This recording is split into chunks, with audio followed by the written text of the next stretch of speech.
see from the screen, today we are tackling comprehension tests for grade 8 English First Additional Language. And in case you're wondering who I am, there it is on the board. I am the Matteo Grammar Nazi.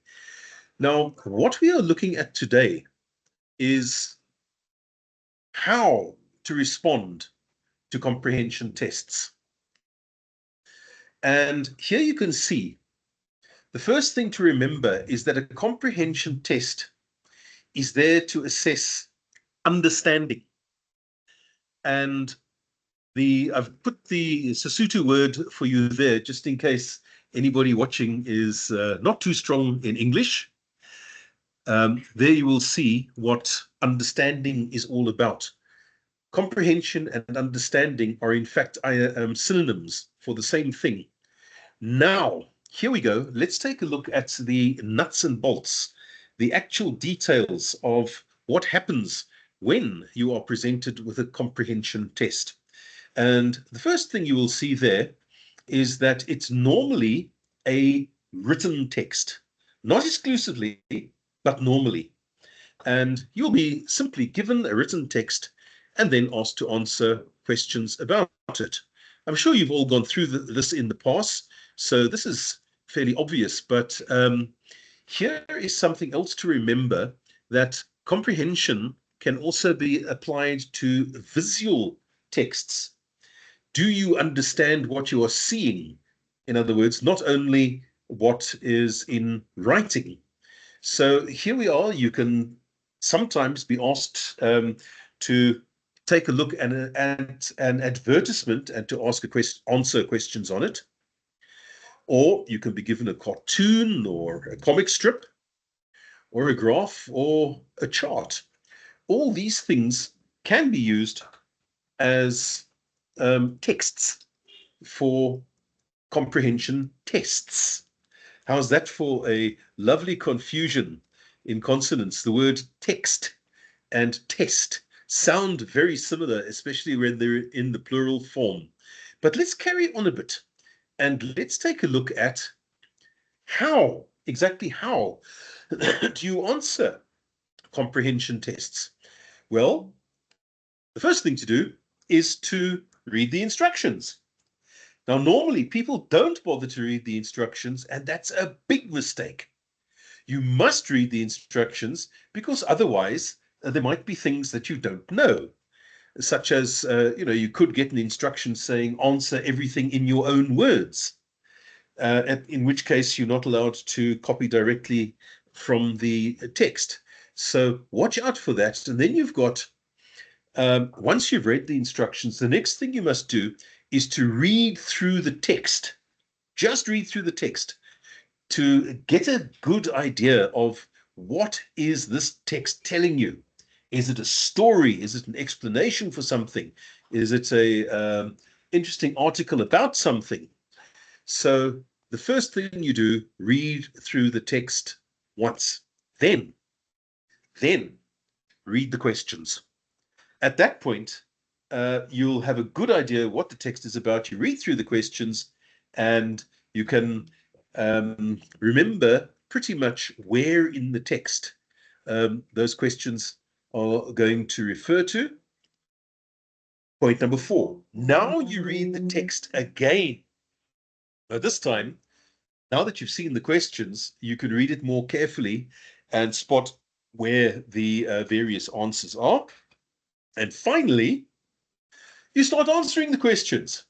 Now, if you follow that process very carefully, I can give you a guarantee you are likely to do very well. Please don't deviate from it. Now, here's a warning that I have for you. Some people are silly. What they do is they're in a hurry. They want to finish quickly. So they don't read the text. They simply read the questions and then try to hook out the answers by looking for key words. Now, it'll work for very simple questions, but it does not work for more complex questions. So be careful that you don't fall into that trap. And then, when you get to your more complex questions, make sure that you study the questions. When I say study in detail, I mean that absolutely. Go into the questions in depth. You must really be certain that you know exactly what is being asked before you try to answer a question. Then let's move on a bit. Now, we're still on the same topic, how to answer comprehension tests. Here are some more useful pieces of advice. Now, sometimes you're going to be asked to quote from the text to prove a point. Now, remember that always they will give you a specific length for the quote. It can be a sentence, it can be a single word, it can be 3 consecutive words, but whatever you do, always quote the correct number of words, the correct length, never more, never less. Now, use quotation marks when you are quoting. You will not lose marks if you fail to use them. Excuse me. The only reason why you need to use quotation marks is to show the person who is assessing your work that you are in fact quoting. So they'll know that this is a quote and it's not your own words that you're using. It just makes the marking easier. Right. And then when you've got agree or disagree, or do you think this was a good idea or not, you're being asked to provide a yes or no or agree, disagree answer, but you don't get marks for that. The marks come only for your reasoning. Is there logic behind your answer? Then always refer to the text.